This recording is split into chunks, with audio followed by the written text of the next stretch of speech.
وہ جلدی سے گاڑی کا دروازہ کھول کر نیچے اتر آیا۔ شانزے نے جلدی سے اپنا چہرہ صاف کیا اور سر اٹھا کر دیکھا۔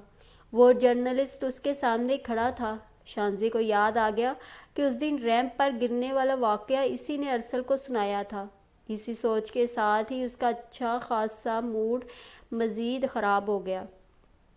میں آپ سے بات کر رہا ہوں شانزے، وہ اس کی مسلسل چپ کی وجہ سے اکتا کر بولا۔ آپ سے مطلب؟ وہ اسی طرح فٹ پاتھ پر بیٹھے بیٹھے چڑ کر بولی تو سرمد ایک دم پریشان ہو گیا۔ آپ ناراض ہیں مجھ سے؟ وہ بوکھلا کر اس کے پاس آن کھڑا ہوا۔ مجھے کیا ضرورت پڑی ہے ایرو غیروں سے ناراضگیاں پالتی رہوں؟ اس کے خفگی سے بھرپور انداز پر سرمد کھل کر مسکرایا۔ اس کا مطلب ہے کہ آپ واقعی مجھ سے خفا ہیں۔ وہ اس سے کچھ فاصلے پر فٹ پاتھ پر ایسے آن بیٹھا جیسے گھر سے اسی مقصد کے لیے آیا ہو۔ شانزے منہ بنا کر تھوڑا سا اور دور ہو کر بیٹھ گئی۔ وہ اس کی اس حرکت پر زیر لب مسکرایا۔ وجہ پوچھ سکتا ہوں؟ سرمد نے دانستہ سنجیدہ انداز اپنایا۔ جب آپ دوسروں کی انسلٹ کے واقعات جگہ جگہ سناتے پھریں گے تو اگلا بندہ آپ سے ناراض ہی ہوگا۔ اس نے چڑ کر اصل بات بتائی، لیکن سرمد کو اس وقت واقعی اس بات کا بیک گراؤنڈ سمجھ میں نہیں آیا۔ کیا مطلب؟ وہ پتہ نہیں اتنا ہی انجان تھا یا بننے کی کوشش کر رہا تھا۔ اس دن ارسل کو آپ نے ہی فیشن شو میں میرے گرنے کا واقعہ سنایا تھا نا؟ اس کے ناک چڑھانے پر سرمد کو وہ بات یاد آ ہی گئی تھی جس کی وجہ سے وہ اس سے موڈ خراب کیے بیٹھی تھی۔ آئی ایم سوری، مجھے اندازہ نہیں تھا آپ اس طرح مائنڈ کر جائیں گی۔ اس نے سنجیدگی سے وضاحت دی۔ ایسا سانحہ تو کسی کے ساتھ کہیں بھی ہو سکتا ہے۔ وہ اسے مطمئن کرنے کے لیے کہہ رہا تھا۔ آپ اتنی ٹینشن کیوں لے رہی ہیں؟ تو آپ کا کیا خیال ہے؟ مجھے اس بات پر خوشی سے بھنگڑے ڈالنے چاہیے؟ شانزے کا مزاج ہنوز برہم تھا۔ میں نے ایسا کب کہا؟ وہ ہلکا سا گھبرایا۔ میں آپ سے بہت زیادہ معذرت خواہ ہوں۔ اس نے سچے دل سے اپنی غلطی کی معافی مانگی۔ It's okay. وہ اب بیگ سے ٹیشو نکال کر اپنا چہرہ صاف کر رہی تھی۔ تو آپ یہاں کیوں بیٹھی ہیں؟ آئیں میں آپ کو ڈراپ کر دیتا ہوں۔ سرمد کے صلح جو انداز پر وہ ایک لمحے کو سوچ میں پڑ گئی۔ پھر اسے خیال آیا اس سڑک پر ٹیکسی کا ملنا ممکن نہیں اور مین روڈ پر پیدل چلنے کی اس میں ہمت نہیں تھی۔ تنگ آ کر وہ کھڑی ہو گئی۔ اوہ سو سیڈ، مجھے اندازہ نہیں تھا کہ آپ کے ساتھ یہ حادثہ ہوا ہوگا۔ گاڑی میں بیٹھتے ہی اس نے سرمد کے بارے بار بار پوچھنے پر اسے اپنے زخمی ہونے والا واقعہ مختصراً بتا ہی دیا تھا۔ پھر تو وہ ایڈ بھی آپ کے ہاتھ سے نکل گیا ہوگا۔ سرمد کی بات پر اسے کرنٹ سا لگا۔ آپ کو کس نے بتایا؟ میں اس ایڈ میں کام کرنے والی تھی۔ شانزے حیرت بھرے انداز سے سرمد کو دیکھ رہی تھی جو بڑے مزے سے گاڑی ڈرائیو کرتے ہوئے مسکرا رہا تھا۔ اس لیے کہ اس ایڈ میں ماڈل کے لیے میں نے ہی آپ کا نام تجویز کیا تھا۔ سرمد کے منہ سے نکلنے والی اس بات نے شانزے کو ہکا بکا کر دیا۔ وہ سخت تعجب اور بے یقینی سے اپنے ساتھ بیٹھے لڑکے کو دیکھتی رہ گئی۔ وہ سوچ بھی نہیں سکتی تھی کہ وہ اس طرح سے اس کے لیے سفارش کر سکتا ہے۔ احسان کے بوجھ تلے ایک دم ہی اس کی گردن جھک گئی اور وہ کافی دیر تک بولنے کے قابل نہیں رہی تھی۔ ادینا کی زندگی میں اچانک ہی اداسی اور وحشت کا موسم چھا گیا تھا۔ عجیب بیزاری تھی۔ وہ کئی گھنٹے سوئی رہتی اور اگر جاگتی بھی تو ایسے ہی محسوس ہوتا جیسے نیند کی کیفیت میں ہے۔ وہ جون کی ایک تپتی سی دوپہر تھی۔ سر پر سورج آگ برسا رہا تھا اور پیروں کے نیچے زمین تپتا ہوا تندور بنی ہوئی تھی۔ وہ یوں ہی ننگے پاؤں اپنے کمرے سے باہر نکل آئی۔ سامنے مونا پائپ لگائے پودوں اور درختوں پر پانی برسا رہی تھی۔ پانی کی بچھاڑ کے نیچے دو منچلی سی بچیاں موسم کی شدت سے بے نیاز ایک دوسرے کے ساتھ اٹکھیلیاں کرنے میں مگن تھیں۔ بچپن کے دن بھی کسی خوشنما خواب کی طرح ہوتے ہیں جب کسی کھلونے کے ٹوٹنے کا غم بس چند گھنٹوں تک محدود ہوتا ہے اور پھر ایک نئے عزم کے ساتھ جگنو کا تعاقب اور تتلی کے پروں سے کہانیاں لکھنے کی دھن سوار ہو جاتی ہے۔ ہر چیز اپنی دسترس میں محسوس ہوتی ہے، لیکن افسوس یہ خوشنما خواب کا سفر بہت مختصر ہوتا ہے۔ ادینا باجی، اتنی گرم فرش پر آپ کیسے ننگے پاؤں کھڑی ہیں؟ مونا با کر اس کے اندر سے چپل اٹھا لائی۔ اچھا، موسم گرم ہے کیا؟ وہ سادہ سے انداز سے بولی تو مونا شدید دکھ کی کیفیت میں اسے دیکھتی رہ گئی۔ ادینہ کی یہ حالت اس کے دل کو تکلیف پہنچاتی تھی۔ اس نے اس لڑکی کو اس حالت میں دیکھا تھا جب اس کے گلاب چہرے پر ہر وقت مسکراہٹ رقصاں ہوتی تھی۔ نازک مزاج سے وہ لڑکی آج موسموں کی شدت سے بالکل بے نیاز تھی۔ آج ہمارے شہر کا موسم سبی کے گرم موسم کے برابر ہے۔ وہ اس کا ہاتھ پکڑ کر برآمدے میں لے آئی اور تخت پر بٹھا کر چھت کا پنکھا فل سپیڈ میں چلا دیا۔ وہ اب اس کے بالکل سامنے کھڑی اپنے بھیگے کپڑے سکھا رہی تھی۔ پتہ نہیں آپ کو کیوں نہیں گرمی لگ رہی؟ مونا سمجھنے سے قاصر تھی۔ جب انسان کے اپنے اندر کسی دکھ کا جہنم روشن ہو جائے تو اسے باہر کی جنت بھی اچھی نہیں لگتی۔ ادینہ اس کی بات پر بے بس سے انداز سے مسکرائی۔ ادینہ باجی پلیز بس کر دیں، اب تو پورے 15 دن ہو گئے ہیں۔ مونا جھنجھلا کر گویا ہوئی۔ تم مجھے 15 سال بعد بھی ملو گی تو میرے دل میں عبداللہ سے محبت کا دیا ایسے ہی روشن ہوگا، وہ سنجیدگی سے بولی۔ اور اپنے کمرے سے نکلتی صالحہ آپا نے اس کا یہ جملہ پورے ہوش و حواس کے ساتھ سنا تھا۔ ناگواری کی ایک لہر ان کے پورے وجود میں دوڑی۔ تمہارا عبداللہ سے کوئی شرعی رشتہ نہیں تھا، اس لیے ایسی باتیں کرنا زیب نہیں دیتا۔ آپا صالحہ کی بات پر ادینہ کے چہرے پر سخت ناگواری کا تاثر پوری قوت سے ابھرا، جو کہ آپا صالحہ کے لیے بالکل نیا تھا۔ کسی اپنے کی موت کا سوگ منانا جرم ہے کیا؟ اس بات پر آپ کا اسلام کیا کہتا ہے؟ ادینہ کی بات اتنی سادہ نہیں تھی، لیکن لہجہ اس سے بھی زیادہ گستاخانہ تھا۔ آپا صالحہ کے پیروں کے نیچے سے زمین نکلی۔ تمہارا اسلام کیا الگ ہے؟ وہ اس کے بالمقابل آنکھوں میں آنکھیں ڈال کر تلخ لہجے میں بولی۔ ادینہ کا نڈر انداز انہیں اندر ہی اندر کہیں ہلائے دے رہا تھا۔ ویسے بھی اسلام میں 3 دن سے زیادہ سوگ منانے کا حکم نہیں، سمجھی تم؟ میرا دین بغیر کسی ثبوت اور گواہی کے نہ تو کسی کو بد کردار ثابت کرتا ہے اور نہ ہی میرے رب کی رحمت کا سمندر اتنا مختصر ہے جتنا آپ عالم دین اسے بنانے کی کوشش کرتے ہیں۔ ادینہ کا یہ انداز اور رنگ ڈھنگ ایک دفعہ تو آپا کی جان ہی نکال گیا۔ وہ جان گئی تھی کہ وہ اس دن چھت والی بات کی طرف اشارہ کر رہی ہے جب انہوں نے اس کی صفائی میں کہی گئی ایک بھی بات نہیں سنی تھی۔ تم کہنا کیا چاہتی ہو؟ وہ تھوڑا نرم پڑی کیونکہ اس کے سوا کوئی چارہ نہیں تھا۔ آپ لوگ خدائی صفات میں صرف قہار اور جبار کی تبلیغ مت کیا کریں، وہ رحمان بھی ہے اور رحیم بھی، اس کا بھی بتایا کریں۔ ویسے بھی اسلام ہمیشہ محبت اور نرمی سے پھیلا ہے، غصے اور جبر سے نہیں۔ اس نے بڑے آرام سے اپنی بات مکمل کی اور اپنے کمرے کی طرف بڑھ گئی۔ آپا صالحہ کے تو گویا پیروں سے لگی اور سر پر بجھی تھی۔ دماغ خراب ہو گیا ہے اس کا، ابھی زمین سے ڈھنگ سے اگی نہیں اور میرے منہ کو آ رہی ہے۔ وہ مسلسل اپنی ساس کے سامنے غصے سے پورے کمرے میں ٹہل رہی تھیں۔ انہوں نے ساری بات انہیں بھی بتا دی تھی۔ تمہیں بھی تو 1000 دفعہ سمجھایا ہے، جوان اولاد سے اس طرح بات مت کیا کرو۔ بیبے نے ذرا محتاط انداز سے اپنی بہو کی بھی آج کلاس لی۔ ایک تو پہلے ہی عبداللہ کے انتقال کے بعد سارے مدرسے کی ذمہ داریاں میرے سر پر آن پڑی ہیں، اوپر سے اکلوتی اولاد منہ کو آ رہی ہے۔ آپا صالحہ تپ کر بولی۔ عبداللہ کے جانے کے بعد انہیں احساس ہوا تھا کہ وہ لڑکوں کی سائڈ کی ذمہ داریاں کتنے احسن طریقے سے سر انجام دے رہا تھا۔ اس کی موجودگی میں انہیں کبھی بھی کسی پریشانی کا سامنا نہیں کرنا پڑا تھا، لیکن اب 1 مہینے میں ہی انہیں دن میں تارے نظر آ گئے تھے۔ ابو بکر کو اپنے ساتھ کیوں نہیں ملا لیتی ہو؟ اسے سمجھاؤ، وہ سب کچھ سنبھال لے گا۔ بیبے نے مونا کے کزن کا حوالہ دیا جو کچھ عرصے سے وہیں قرآن پاک حفظ کرنے کے لیے آیا ہوا تھا۔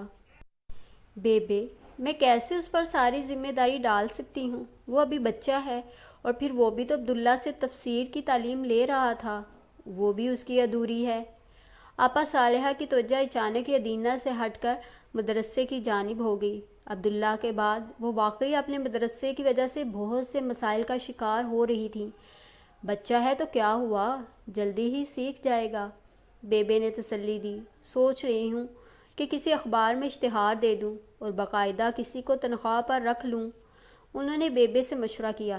وہ تو ٹھیک ہے، لیکن جو بھی فیصلہ کرو وہ سوچ سمجھ کر کرنا۔ کیونکہ ہم صرف 3 عورتیں ہیں اور دنیا بہت تیز ہے. ایسا نہ ہو کہ کل کو کوئی آ کر سب ہی چیزوں پر قبضہ کر بیٹھے. بیبے نے انہیں ڈرایا تو وہ ڈر بھی گئیں. پھر میرا خیال ہے کہ ابو بکر پر ہی زیادہ ٹائم لگاؤں. کچھ بھی صحیح، رفیق صاحب کا رشتے میں تو بھتیجا ہے نا، کچھ تو خیال کرے گا. بیبے کا مشورہ اب انہیں خاصا معقول لگنے لگا تھا. اور ہاں، یہ ادینہ اپنے ہاسٹل واپس کب جائے گی؟ بیبے نے دوبارہ ان کی توجہ ادینہ کی طرف کروا دی. وہ پھر بے چین ہو کر کھڑی ہو گئیں. پتہ نہیں، انہوں نے منہ بنایا. پچھلے دنوں تو اس کی طبیعت خاصی خراب تھی، اس لیے میں نے بھی کچھ نہیں کہا. انہوں نے سچ بات بتائی. میری مانو تو اسے فوراً ہاسٹل بھجواؤ تاکہ اس کا ذہن بٹے. خالی دماغ تو ویسے بھی شیطان کا گھر ہوتا ہے. بیبے نے سنجیدگی سے کہا تو اپا صالحہ فوراً ہی متفق ہو گئیں. ویسے بھی ادینہ کے باغیانہ انداز انہیں ہلا رہے تھے. میرا خیال ہے آپ ہی اسے اس موضوع پر بات کریں. آپ کی تو وہ کافی مانتی ہے. آپا صالحہ نے ہلکا سا جھجک کر اپنی ساس سے کہا.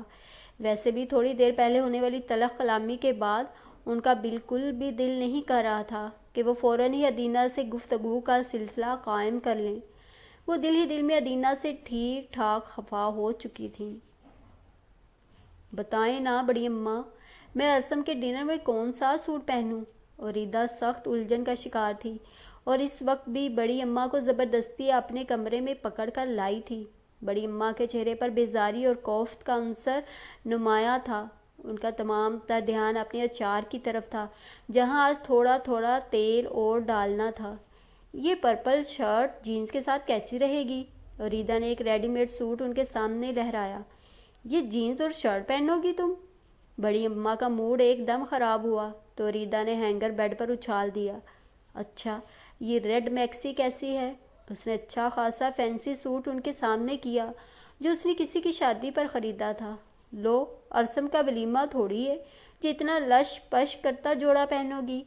بڑی اماں کے طنزیہ انداز پر اس نے وہ سوٹ بھی بیڈ پر پھینکا جہاں پہلے ہی ریجیکٹ کیے گئے کپڑوں کا ایک ڈھیر لگ چکا تھا. یہ بلیک شفون کا سوٹ پہن لوں؟ اس نے مایوس ہو کر ایک اور سوٹ نکالا. بھئی، خوشی کے موقع پر یہ سیاہ رنگ مجھے تو بالکل پسند نہیں. بڑی اماں کے اس اعتراض پر وہ جھنجھلا اٹھی. آپ سے تو مشورہ کرنا ہی فضول ہے. اس نے غصے سے وارڈروب کا دروازہ بند کیا. اندر داخل ہوتے ارسم نے یہ منظر حیرت سے دیکھا. لو بھئی، یہ تمہارا چہیتا آ گیا، اسی سے مشورہ کر لو. بڑی اماں جو پہلے ہی وہاں سے کھسکنے کا کوئی موقع ڈھونڈ رہی تھیں، ارسم کو دیکھ کر کھل اٹھیں. ارسم نے نا سمجھ انداز سے اریدہ کی طرف دیکھا جو کپڑوں کے ڈھیر پر منہ بنائے بیٹھی ہوئی تھی. یہ لنڈا بازار کس خوشی میں سجایا ہوا ہے؟ ارسم نے رنگ برنگی شرٹس اور جینس کی طرف اشارہ کرتے ہوئے ہلکے پھلکے انداز میں پوچھا. بھئی، یہ تو تم اریدہ ہی سے پوچھو جسے تمہارے ڈنر میں پہننے کے لیے کوئی جوڑا نہیں مل رہا. بڑی اماں نے اٹھتے ہوئے بیزاری سے کہا. میرے پاس کچھ بھی ڈھنگ کا نہیں ہے. اریدہ کے منہ بنانے پر بڑی اماں جاتے جاتے پلٹیں اور تعجب برے انداز سے ناک پر انگلی رکھ کر اریدہ کی جانب دیکھا جو اس وقت منہ پھلائے بیٹھی تھی. اللہ جھوٹ نہ بلوائے، پورا کمرہ کپڑوں سے ابل رہا ہے اور صاحبزادی کو کچھ بھی ڈھنگ کا نہیں لگ رہا. توبہ توبہ، قرب قیامت کی نشانیاں ہیں. وہ کانوں کو ہاتھ لگاتے ہوئے کمرے سے نکل گئیں. اریدہ نے ہاتھ میں پکڑی پنک کلر کی شرٹ غصے سے بیڈ پر پھینکی اور اب اٹھ کر کاؤچ پر بیٹھ گئی. ارسم نے مسکرا کر اسے دیکھا اور کمرے کی کھڑکی کے پاس آن کھڑا ہوا. اب تم میرے اتنے اہم ڈنر پر پرانا ڈریس پہنو گی کیا؟ وہ بہت سنجیدہ انداز سے اس سے پوچھ رہا تھا. کیا مطلب؟ وہ الجھی. چلو اسے اچھے سے مال سے شاپنگ کر کے آتے ہیں، مجھے بھی 1-2 ڈریس شرٹس لینی ہیں. ارسم کے مشورے پر وہ فوراً پرجوش ہو کر کھڑی ہوئی. ارے، یہ آئیڈیا میرے ذہن میں کیوں نہیں آیا؟ وہ جلدی جلدی کپڑوں کو اٹھا کر باقاعدہ وارڈروب میں پھینکنے لگی. اریدہ، ان کو ترتیب سے رکھو یار. ارسم اس کے پھوہڑ پن پر جھنجھلا اٹھا جبکہ وہ اطمینان سے اپنے کام میں مگن تھی. مجھ سے یہ سب نہیں ہوتا، خود ہی ملازمہ کل سیٹ کر دے گی. اس نے سب کچھ وارڈروب میں ٹھونس دیا تھا. اب بڑے اطمینان سے اپنے بالوں میں برش کر رہی تھی. اگلے ہی 5 منٹ میں وہ ارسم کے ساتھ لاؤنج کی سیڑھیاں اتر رہی تھی. سامنے ہی بڑے ابا غضبناک انداز میں ٹہل رہے تھے.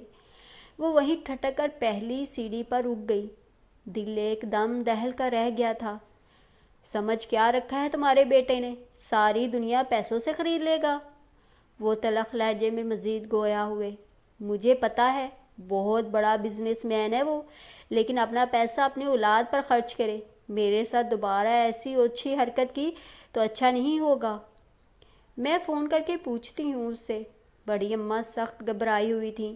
اتنی دور فون کر کے پوچھنے کی کیا ضرورت ہے؟ اپنی پوتی صاحبہ سے پوچھ لیں، جن کو ذرا ذرا سی بات اپنے باپ تک پہنچانے کی عادت ہے۔ انہوں نے انتہائی غضبناک انداز میں سیڑھیوں پر کھڑی اوریدا کی طرف دیکھا، جس کا رنگ فک ہو گیا تھا۔ بڑے ابا، انکل تیمور کو اوریدا نے نہیں، میں نے بتایا تھا۔ ارسم فوراً ہی معاملے کی تہہ تک پہنچا۔ اس کی بات پر بڑے ابا چونکے۔ بہرحال یہ سیل فون اسے واپس بھجواؤ، مجھے کوئی ضرورت نہیں۔ وہ تھوڑا سا نرم ہوئے۔ لیکن میں نے ان کے سامنے یوں ہی ہلکا سا تذکرہ کیا تھا، مجھے اندازہ نہیں تھا کہ وہ اس طرح آپ کو سیٹ بھجوا دیں گے۔ ارسم نے محتاط سے انداز سے مزید وضاحت دی۔ بڑے ابا کا پارا ایک دم ہی نیچے آیا اور وہ ایک سرد نگاہ اوریدا پر ڈال کر اپنے کمرے کی طرف بڑھ گئے۔ کیا واقعی تم نے تیمور کو بتایا تھا کہ اوریدا کی وجہ سے ان کا موبائل ٹوٹ گیا ہے؟ بڑی اماں کو نہ جانے کیوں یقین نہیں آیا، اور کچھ اوریدا کا حواس باختہ انداز انہیں اصل بات بتا رہا تھا۔ ہاں نا بڑی اماں؟ وہ سیڑھیاں اتر کر ان کے کندھے پر بازو پھیلا کر اطمینان سے بولا۔ لیکن تمہاری تیمور سے کیسے بات ہوگی؟ وہ تو تمہیں کبھی کال نہیں کرتا۔ بڑی اماں ایک نکتہ نکال ہی لائی تھیں۔ ہاں تو میں نے کب کہا؟ مجھے انہوں نے کال کی تھی۔ وہ صاف مکر گیا تو بڑی اماں کی آنکھوں میں شکوک کے رنگ ابھرے۔ وہ تو اوریدا کو بار بار کال کر رہے تھے۔ یہ محترمہ واش روم میں دروازہ بند کیے رو رہی تھیں۔ میں نے کال اٹینڈ کر لی اور ان کو اصل بات بتا دی۔ ارسم نے مختصراً لاپرواہ انداز میں بتایا۔ بڑی اماں کو نہ چاہتے ہوئے بھی یقین آ ہی گیا تھا۔ تمہیں پتہ تو ہے اپنے بڑے ابا کے مزاج کا، خواہ سے تیمور سے تذکرہ کر دیا۔ بڑی اماں ہلکا سا برا مان کر مزید بولی۔ باقی تیمور کے پاس جو آج کل پیسے ٹک نہیں رہے، اس کا تو میں علاج کرتی ہوں۔ تمہیں کیوں سکتہ ہو گیا ہے؟ گاڑی میں بیٹھتے ہی ارسم نے خوشگوار لہجے میں اوریدا کو چھیڑا، ساتھ ہی اس کی آنکھوں سے ٹپ ٹپ کر کے آنسو گرنے لگے۔ ارسم بوکھلا سا گیا۔ او میرے خدا! اوریدا، تمہیں تو کسی نے کچھ نہیں کہا، تم کیوں رو رہی ہو؟ وہ پریشان ہوا۔ اگر تم نہ ہوتے تو بڑے ابا نے تو آج مجھے گولی ہی مار دینی تھی۔ اوریدا نے روتے ہوئے اصل بات بتائی تو وہ بے ساختہ ہنس پڑا۔ او مائی گاڈ! اوریدا، اگر کوئی چیز وقوع پذیر نہیں ہوتی تم کسی نہ کسی چیز کو فرض کر کے رونے کا بہانہ ڈھونڈ ہی لیتی ہو۔ کیا بنے گا تمہارا؟ اس نے ٹشو اس کی جانب بڑھاتے ہوئے گاڑی سٹارٹ کی۔ مجھے کیا پتا تھا وہ اتنا مائنڈ کر جائیں گے۔ اس نے آنکھیں صاف کرتے ہوئے رنجیدہ انداز میں کہا، اگر تم انکل تیمور سے یہ بات کرنے سے پہلے مجھ سے مشورہ کر لیتی تو میں تمہیں ہرگز یہ بے وقوفی نہ کرنے دیتا۔ ارسم بڑے مہارت سے گاڑی چلا رہا تھا۔ مجھے تو سمجھ نہیں آتی آخر بڑے ابا میرے پاپا سے اتنا چڑھتے کیوں ہیں؟ اس نے ناراض سے انداز سے کہا۔ اسے بڑے ابا کی باتیں بہت بری لگی تھیں۔ مجھے پتہ ہے۔ ارسم کے لاپرواہ انداز پر اوریدا کو سخت بے چینی لاحق ہوئی۔ ریئلی؟ مجھے بھی بتاؤ نا پلیز۔ اس نے فوراً اصرار کیا تو وہ مسکرا دیا۔ ایک دفعہ آغا جی بتا رہے تھے کہ بڑے ابا کو بہت شوق تھا کہ وہ انکل تیمور کو میڈیکل کی فیلڈ میں بھجواتے، لیکن وہ ضد کر کے زبردستی بزنس پڑھنے باہر چلے گئے۔ اس کے بعد سے ان کے بڑے ابا کے ساتھ تعلقات سخت کشیدہ ہیں۔ ارسم نے سنجیدہ انداز میں بتایا، جسے سنتے ہی اوریدا نے برا سا منہ بنایا۔ یہ تو کوئی ایسی خاص بات نہیں جس پر وہ اپنے اکلوتے بیٹے سے ناراض ہو کر بیٹھ جائیں۔ اوریدا کو سن کر خاصا افسوس ہوا۔ تمہیں پتہ تو ہے بڑے ابا کے مزاج کا، جو چیز ان کے ذہن میں سما جائے وہ ساری زندگی نہیں نکلتی۔ تمہاری ممی بھی تو ایسی ہی ہیں۔ اوریدا کی یاد دلانے پر وہ بے اختیار ہنسا۔ اس نے اوریدا کے بے ساختہ انداز کو انجوائے کیا تھا۔ تو میں نے کب کہا کہ وہ ایسی نہیں ہے؟ وہ مسکراتے ہوئے اس کی طرف دیکھ رہا تھا، جس کا موڈ اب ٹھیک ہو چکا تھا۔ وہ مزاجن بالکل بچوں کی طرح تھی۔ اس کو غصہ جتنی تیزی سے آتا تھا اتنی ہی تیزی سے اتر بھی جاتا تھا۔ اب بھی وہ بڑے ابا کی بات کو بھول بھال چکی تھی۔ دھیان سے گاڑی چلاؤ، کہیں ٹھوک مت دینا۔ اوریدا نے اسے بے ساختہ ٹوکا، جس کی توجہ بار بار بائیں جانب بیٹھی اریدا کی طرف ہو رہی تھی۔ تمہاری طرح ناڑی ڈرائیور تھوڑا ہوں۔ اس نے اریدا کو چھیڑا، لیکن چھیڑ اس وقت خاصی مہنگی پڑی کیونکہ اس کے آگے چلنے والی سفید کرولا نے ایک دم ہی بریک لگائی، جس کے نتیجے میں ارسم کو بھی فوراً پوری قوت سے بریک لگانا پڑی۔ اریدا جو اپنے دھیان میں بیٹھی تھی، اسے اچانک آفت پر اپنا توازن سنبھال نہ سکی اور اس کا سر ڈیش بورڈ سے جا ٹکرایا۔ آئی ایم سوری یار، میرا کوئی قصور نہیں۔ ارسم جو سیٹ بیلٹ کی وجہ سے محفوظ رہا تھا، گھبرا کر اریدا کی طرف دیکھتے ہوئے بولا۔ اریدا دائیں ہاتھ سے اپنا ماتھا سہلاتے ہوئے اسے غصے سے گور رہی تھی۔ ابھی تو تھوڑی دیر پہلے بڑے ایکسپرٹ ہونے کے دعوے کر رہے تھے، دیکھ لیا نا بڑے بول کا انجام۔ اریدا نے بیزاری سے اسے یاد دلایا۔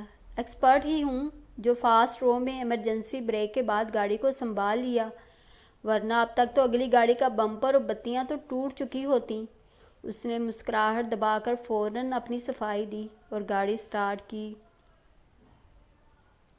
یہ اگلے والے کو کون سی موت پڑ گئی تھی جو اس طرح اچانک بریک لگا دی؟ اریدا نے منہ بناتے ہوئے کہا۔ اس کی گاڑی کے نیچے بلی کا بچہ آنے لگا تھا۔ ارسم نے مسکرا کر اصل بات بتائی، جسے سن کر اسے اپنی پالتو کیٹی فوراً ہی یاد آ گئی۔ پتہ نہیں کیٹی کو ماہر ٹائم سے دودھ دیتا ہوگا کہ نہیں۔ اریدا کو ایک نئی پریشانی نے گھیر لیا۔ ارسم نے ایک لمبی سانس بھری۔ اب یہ بیٹھے بٹھائے تمہیں اپنی کیٹی کہاں سے یاد آ گئی؟ اس نے مسکرا کر پوچھا۔ وہ مجھے بھولی ہی کب تھی، کتنا کہا تھا پاپا کو اسے بھی میرے ساتھ پاکستان جانے دیں، لیکن پاپا مانے ہی نہیں۔ اریدا نے اداس ہونے کے لیے ایک نئی وجہ ڈھونڈ ہی لی تھی۔ شکر کرو کہ تم اسے لے کر نہیں آ گئی، ورنہ پورے گھر میں ایک طوفان برپا ہو جاتا۔ ارسم نے اسے خوشگوار لہجے میں کہا تو اریدا نے سوالیہ نگاہوں سے اس کی طرف دیکھا، کیونکہ وہ واقعی نہیں سمجھی تھی۔ ارے بابا، بڑی اماں کو ان کے کتے بلیوں سے سخت چڑ ہے۔ ارسم نے اس کی معلومات میں اضافہ کیا جو اسے سخت ناپسند آیا۔ ایک تو مجھے پاپا کے پیرنٹس کی سمجھ نہیں آتی، ان دونوں کو کوئی چیز اچھی بھی لگتی ہے؟ وہ جھنجھلا کر مزید گویا ہوئی۔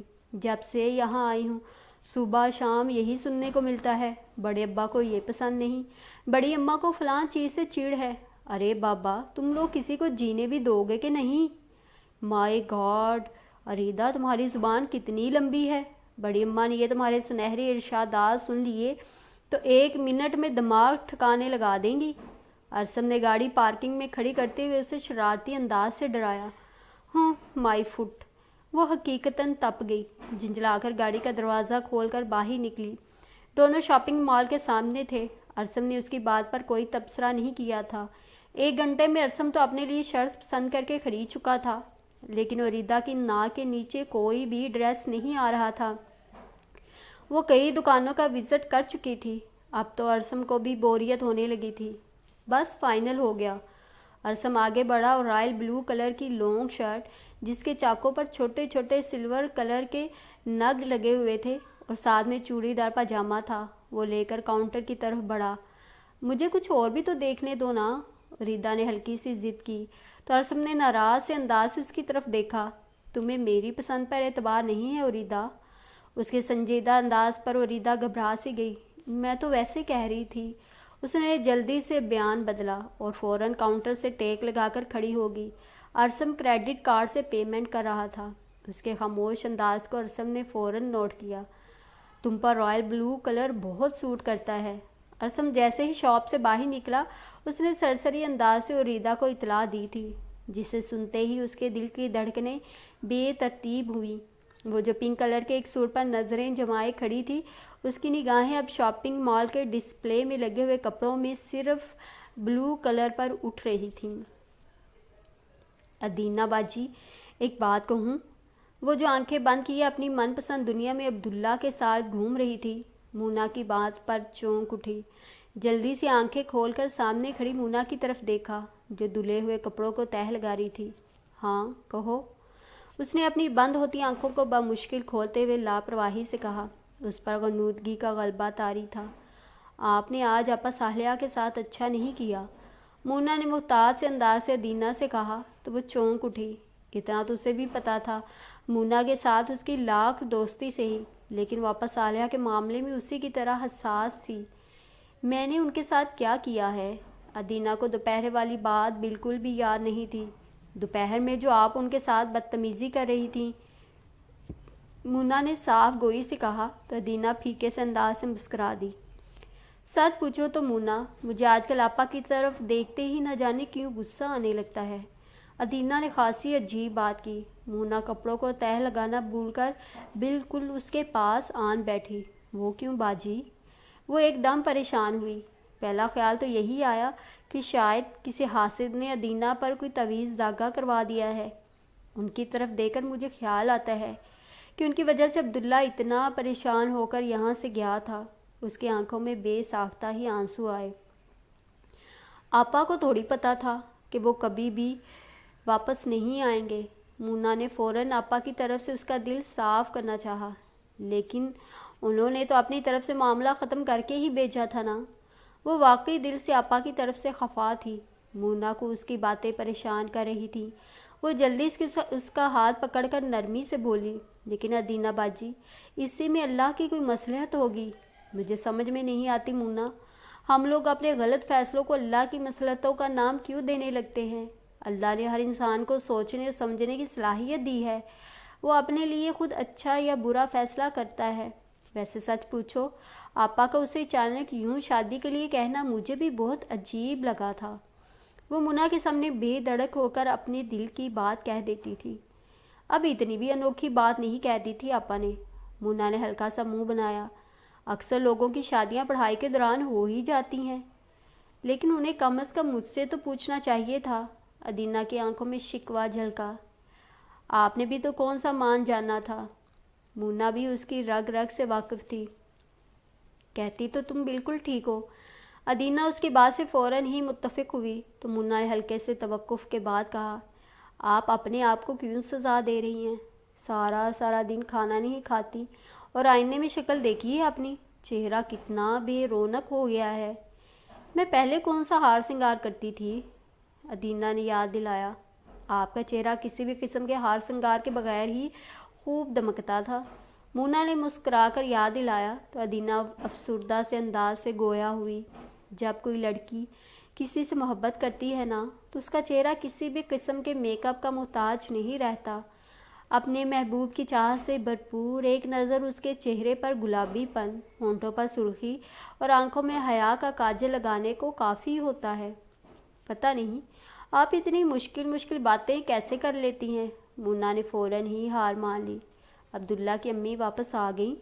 ادینہ نے ہلکا سا سنبھل کر وہ سوال کیا جو وہ کافی دنوں سے کرنے کا سوچ رہی تھی۔ وہ اب کبھی واپس نہیں آئیں گی۔ مونا کے لہجے میں رنجیدگی کا عنصر غالب تھا۔ بالکل اپنے بیٹے کی طرح، جیسے وہ کبھی لوٹ کر نہیں آئے گا۔ ادینہ کا لہجہ بھیگا۔ اس نے ایک دفعہ پھر آنکھیں بند کر لیں۔ چہرہ کرب کے گہرے احساس سے بھر گیا تھا۔ اس کا غم کسی طور بھی کم ہونے میں نہیں آ رہا تھا۔ مونا، میری ایک بات مانو گی؟ ادینہ کا لہجہ پر اصرار ہوا۔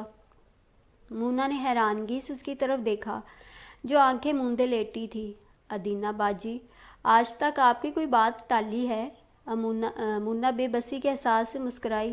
اسے واقعی ہی ادینہ سے بڑی گہری محبت تھی۔ کسی دن جب بچوں کو چھٹی ہوگی تم اور میں عبداللہ کے کمرے میں جائیں گے۔ اس کی بات پر مونا حیران ہوئی۔ تم میرے ساتھ چلو گی نا؟ مدرسے والے کمرے میں؟ مونا نے تعجب بھرے انداز سے پوچھا۔ ہاں، اس نے اس بات میں سر ہلا دیا۔ کوئی بات نہیں، چلیں گے، اس نے فوراً تسلی دی۔ لیکن آپا کو پتہ چل گیا تو؟ ادینہ نے اسے ڈرایا تو وہ کچھ سوچ کر مسکرا دی۔ آپا سے اجازت لے کر ہی جائیں گے۔ مونا کی بات پر اس نے آنکھیں کھول کر اس کی طرف یوں دیکھا جیسے اس کی خرابی دماغ کا یقین آ گیا ہو۔ وہ تو قیامت تک اجازت نہیں دیں گی۔ ادینہ نے مایوس ہو کر کروٹ بدلی۔ ارے ادینہ باجی، آپا پرسوں ہی مجھے کہہ رہی تھی کہ لڑکوں والی سائڈ کی تفصیلی صفائی کروانی ہے۔ بس میں انہیں آج ہی مشورہ دیتی ہوں کہ کل بچوں کو 10 سے 1 بجے تک چھٹی دے دیں، میں لڑکیوں کو لے کر صفائی کروا دوں گی۔ مونا نے اپنے زرخیز دماغ سے ایک ترکیب نکال ہی لی تھی، جسے سنتے ہی ادینہ کے چہرے پر مسکراہٹ دوڑ گئی۔ اسے معلوم تھا کہ مونا واقعی کوئی نہ کوئی ایسا بہانہ تلاش کر ہی لے گی۔ اب آپ پھر سو رہی ہیں کیا؟ وہ ہلکا سا جھنجھلائی۔ ہاں، بہت نیند آ رہی ہے۔ ادینہ جو کہ آنکھیں زبردستی کھولنے کی کوشش میں نڈال ہو گئی تھی، اب نیند کے آگے بے بس ہو چکی تھی۔ مونا کچھ دیر تو اسے دیکھتی رہی اور پھر تنگ آ کر کمرے سے نکل گئی، جاتے جاتے لائٹ بھی آف کر گئی۔ مغرب کا وقت تھا جب آپا صالحہ نے اپنے کمرے سے باہر قدم نکالا اور برآمدے میں لگا انرجی سیور روشن کیا۔ وہ اس وقت پورے گھر کی بتیاں جلا دیتی تھیں۔ کچن کی طرف جاتے ہوئے انہوں نے اپنی بیٹی کے کمرے میں جھانکا، اندر گھپ اندھیرا تھا۔ 1000 دفعہ سمجھایا ہے، مغرب کے وقت گھر میں اندھیرا نہیں کرتے۔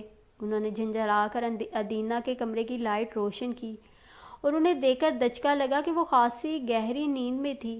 ان کے بولنے اور لائٹ روشن ہونے پر بھی اس کی نیند نہیں ٹوٹی تھی۔ وہ آہستگی سے اس کے پلنگ کے پاس چلی آئیں اور اس کی زمین پر لٹکتی چادر اٹھا کر اس کے اوپر دی۔ ایک چھوٹا کشن زمین پر گرا ہوا تھا، وہ اٹھا کر پلنگ پر رکھا۔ ادینہ کے سائیڈ میز پر میڈیکل کی کچھ کتابیں رکھی ہوئی تھیں جسے اس نے پچھلے کئی دنوں سے ہاتھ ہی نہیں لگایا تھا۔ پاس ہی چائے کا خالی کپ اور ایک گلاس پانی کا رکھا ہوا تھا۔ آپا صالحہ نے پہلے سوچا کہ وہ ادینہ کو اٹھا کر مغرب کی نماز پڑھنے کی تلقین کریں، کیونکہ فضا میں اذانوں کی آوازیں گونج رہی تھیں۔ پھر نہ جانے کیا سوچ کر انہوں نے اپنا ارادہ ملتوی کر دیا۔ میز پر پڑے برتنوں کو اٹھانے کے لیے انہوں نے جیسے ہی ہاتھ بڑھایا، کتابوں کے درمیان ٹیبلٹس کا ایک چھوٹا سا پیکٹ انہیں نظر آیا۔ یہ کیا ہے؟ انہوں نے حیرانگی سے وہ پیکٹ اٹھایا اور میڈیسن کا نام پڑھتے ہی انہیں کرنٹ سا لگا۔ وہ سلیپنگ پلز تھیں۔ انہوں نے گھبرا کر ادینہ کی طرف دیکھا جو دنیا مافیا سے بے نیاز سو رہی تھی۔ انہیں سمجھ آ گئی تھی کہ گہری نیند انہی ادویات کی بدولت تھی۔ کسی میڈیکل کی اسٹوڈنٹ کے پاس ان ٹیبلٹس کا ہونا اتنی عجیب بات نہیں تھی۔ عجیب بات تو یہ تھی کہ انہیں اس چیز کی خبر نہیں ہو سکی کہ ان کی بیٹی مصنوعی نیند کی عادی ہو چکی تھی۔ قسم اللہ پاک کی آپا، مجھے نہیں پتا ادینہ باجی نے یہ دوائی کس سے منگوائی تھی۔ مونا نے گھبرا کر آپا صالحہ کو جواب دیا۔ اس کی بری طرح سے شامت آئی ہوئی تھی۔ آپا صالحہ اور بیبے نے سب سے پہلے اسی کو پکڑا تھا۔ غضب خدا کا، وہ یہ میڈیسن کھا کھا کر سارا دن ٹن ہو کر پڑی رہتی ہے اور تم نے ایک دفعہ بھی مجھے نہیں بتایا۔ آپا کا غصہ کسی طور بھی کم ہونے میں نہیں آ رہا تھا۔ انہوں نے اپنی ساس کو بھی ساری بات بتاتی تھی، جو خود بھی تعصب بھرے انداز سے مونا کو دیکھ رہی تھی۔ دیکھیں آپا، ایسی میڈیسن یہاں اپنے گاؤں سے تو ملنے سے رہی۔ مونا نے پریشان انداز سے ان کی طرف توجہ دوسری جانب مبذول کروائی۔ تمہارا کیا خیال ہے ادینہ، یہ شہر سے لے کر آئی ہے؟ وہ فوراً ہی اس کی بات کو سمجھی۔ ظاہری سی بات ہے۔ اس نے لاپرواہی سے کندھے اچکائے۔ آپا صالحہ کے چہرے کی رنگت متغیر ہوئی۔ اچھا تم جاؤ، جا کر ادینہ کو اٹھاؤ اور فریج سے آٹا نکال کر چولہے کے پاس رکھو۔ بیبے نے سب سے پہلے مونا کو منظر سے غائب کیا۔ جیسے ہی وہ کمرے سے نکلی، وہ فوراً آپا صالحہ کی طرف متوجہ ہوئی، جو پریشان سے انداز سے اپنا سر دونوں ہاتھوں سے پکڑے بیٹھی تھیں۔ میں نے کہا تھا نا کہ تم فوراً ادینہ سے بات کر کے اسے شہر بھجواؤ، بیبے نے سنجیدگی سے اپنی بہو کو مخاطب کیا۔ وہی بات کرنے تو اس کے کمرے میں گئی تھی، انہوں نے جلدی سے کہا۔ اس کا مصروف ہونا بہت ضروری ہو گیا ہے، ورنہ تو وہ آدھا دن رو کر اور آدھا دن سو کر گزار دے گی۔ بیبے نے منہ بنا کر سر جھٹکا۔ ادینہ کی اس حرکت نے انہیں بھی خاصا مایوس کیا تھا۔ میں آج ہی اس سے صاف صاف بات کرتی ہوں۔ آپا صالحہ بے چین سے انداز سے کمرے میں ٹہلنے لگیں۔ ذرا نرمی اور پیار سے بات کرنا، جوان اولاد سے سختی اچھی بات نہیں، بیبے نے کمرے سے نکلتے ہوئے انہیں نصیحت کی، جسے آپا صالحہ نے بہت غور سے سنا تھا۔ آج کل وہ اپنی ساس کے مشوروں پر خوب عمل کر رہی تھیں۔ 1 گھنٹے کے بعد وہ پھر سے ادینہ کے کمرے میں تھیں۔ وہ اٹھ چکی تھی اور اس وقت واش روم میں تھی۔ وہ اس کے بیڈ پر آ کر بیٹھ گئیں۔ اندر سے پانی گرنے کی آواز مسلسل آ رہی تھی۔ ایسا لگتا تھا جیسے وہ شاور لے رہی ہو۔ انہوں نے وقت گزاری کے لیے سائڈ میز پر رکھی اناٹمی کی کتاب اٹھائی۔ جیسے ہی انہوں نے اسے کھولا، ایک چھوٹی سی پاسپورٹ سائز تصویر اس میں سے نکل کر زمین پر جا گری۔ آپا صالحہ نے حیرانگی سے اس تصویر کو دیکھا اور فوراً جھک کر زمین سے اٹھا لیا۔ جیسے ہی انہوں نے تصویر کو سیدھا کیا، انہیں 420 واٹ کا کرنٹ لگا۔ وہ بو کھلا کر کھڑی ہوئیں۔ اناٹمی کی کتاب جو ان کی گود میں تھی اچھل کر زمین پر جا گری۔ وہ خوف زدہ نگاہوں سے ہاتھ میں پکڑی اس بلیک اینڈ وائٹ تصویر کو دیکھ رہی تھیں۔ جیسے کوئی بہت بڑا بھوت دیکھ لیا ہو۔ وہ اڑتے ہوئے ادینہ کے کمرے سے نکلی تھیں۔ ان کا دماغ بک کر کے اٹھ چکا تھا۔ وہ کبھی سوچ بھی نہیں سکتی تھیں کہ یہ تصویر انہیں ادینہ کی کتابوں سے بھی مل سکتی ہے۔ تم شوبز میں آنے کا ارادہ ملتوی کیوں نہیں کر دیتی شانزے؟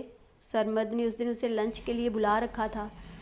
شانزے کو ڈراپ کرنے کے بعد دونوں کی اچھی خاصی بے تکلفی اور دوستی ہو گئی تھی۔ جب سے شانزے کو پتہ چلا تھا کہ اسے پہلا ایڈمی سرمد کی سفارش سے ملا ہے، اس کے دل میں خود بخود اس کے لیے سافٹ کارنر بن گیا تھا۔ یہ تم مجھ سے کہہ رہے ہو سرمد؟ شانزے کو دچکا ہی تو لگا تھا۔ ہاں، میں تمہیں کہہ رہا ہوں کہ تم شوبز کو چھوڑ کر کوئی اور جاب اپنے لیے تلاش کرو۔ اس سلسلے میں تمہاری ہیلپ کر سکتا ہوں۔ تم نے یہ فضول بات کرنے کے لیے مجھے یہاں بلایا ہے؟ وہ ٹھیک ٹھاک برا مان گئی۔ یار، میں نے کون سی ایسی کوئی بری بات کہہ دی؟ سرمد نے حیرانگی سے اس کا بیزار چہرہ دیکھا۔ جو بھی ہے، میں شوبز کو چھوڑنے کا سوچ بھی نہیں سکتی، شانزے نے صاف گوئی سے کہا۔ لیکن تم ابھی اس میں ان ہی کہاں ہوئی ہو؟ سرمد نے اسے آئینہ دکھایا۔ کبھی نہ کبھی میرے لیے بھی راستہ کھل ہی جائے گا۔ وہ ابھی بھی پر امید تھی۔ سرمد نے اس موضوع پر بات کرنے کا ارادہ ملتوی کر دیا تھا۔ ڈاکٹر کے پاس دوبارہ گئی تھی؟ سرمد نے اس کے ماتھے پر لگے ٹانکوں کو دیکھتے ہوئے ہمدردی سے پوچھا۔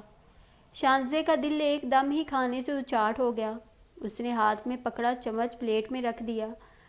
وہ افسردہ ہوئی۔ وہ کہتا ہے کہ کم سے کم بھی 2 ماہ لگیں گے، پھر یہ جا کر نشانات ختم ہوں گے۔ سرمد اس کی پریشانی اور افسردگی کو سمجھ سکتا تھا۔ یہ تو واقعی پریشان کن بات ہے۔ وہ سنجیدہ ہوا اور پھر چونک کر اسے دیکھا، جو اب کھانا بالکل نہیں کھا رہی تھی۔ شانزے، تم پلیز کھانا تو کھاؤ، سرمد نے اسے ٹوکا۔ پتہ نہیں کیوں ایک دم ہی ساری بھوک اڑ گئی ہے، اس نے بے بس انداز سے کہا۔ تم چیزوں کو اپنے سر پر سوار کیوں کر لیتی ہو لڑکی؟ تمہارے گھر والے تمہیں سمجھاتے نہیں ہیں؟ ایسی حرکتیں چھوڑ دو، سرمد نے ہلکے پھلکے انداز میں کہا۔ میرے گھر والے ہیں ہی نہیں تو مجھے کون سمجھائے گا؟ اس نے استہزائیہ انداز سے اپنا مذاق خود اڑایا۔ سرمد الجھ سا گیا۔ کیا تم نے شوبز کی خاطر اپنا گھر بار سب کچھ چھوڑ دیا؟ سرمد کو اندازہ تھا کہ لڑکیاں اس جنون میں بہت کچھ چھوڑنے پر تیار ہو جاتی ہیں۔ اس کی بات پر شانزے کھلکھلا کر ہنسی اور ہنستی ہی چلی گئی۔ اس میں اتنا ہنسنے کی کیا بات ہے؟ وہ ہلکا سا برا مان گیا۔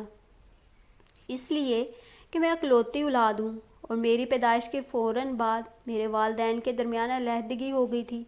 اس کے بعد بابا کی ڈیتھ ہو گئی اور ماما شاید اپنے میکے چلی گئیں اور انہوں نے دوبارہ مجھ سے رابطہ کرنے کی کوشش نہیں کی۔